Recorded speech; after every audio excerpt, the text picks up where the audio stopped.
Good morning, children. Today we are going to read a new lesson, A Letter to God, written by Gregorio Lopez Fuentes. He was born in the Canary Islands in 1897. He first went to sea as deck boy with his father at the age of 10.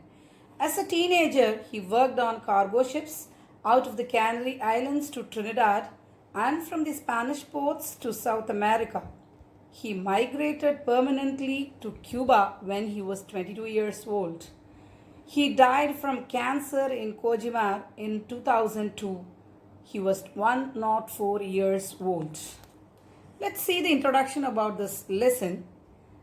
The story, A Letter to God, written by G.L. Fuentes, revolves around the idea of having unquestionable belief in something. The story is set in a Latin American country. Lencho, the farmer, who is the protagonist of the story, writes a letter to God seeking help from the Almighty after discovering his entire crop yield destroyed by a devastating hailstorm. Although his wishes get fulfilled partially, if not completely, he is ungrateful in the end and questions the honesty and modesty of the postmasters who actually helped him with the money in the name of God. Let's move on to the summary now.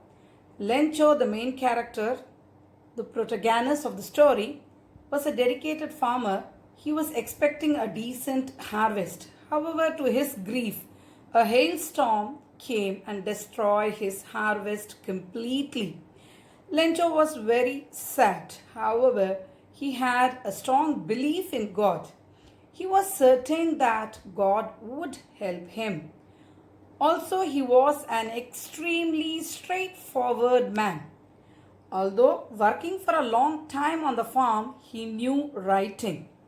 Thus, he composed a letter to God.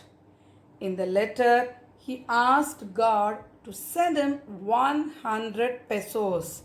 Pesos, the monetary unit of Latin American countries. At that point, he went to the post office and put his letter into the post box. The postman removed the letter from the letter box. He read the address on it and laughed very much.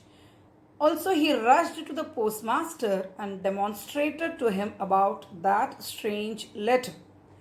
Moreover, the postmaster also laughed in the same way when he saw the address of God. However, on reading the letter, he got very serious. Continuing the story now.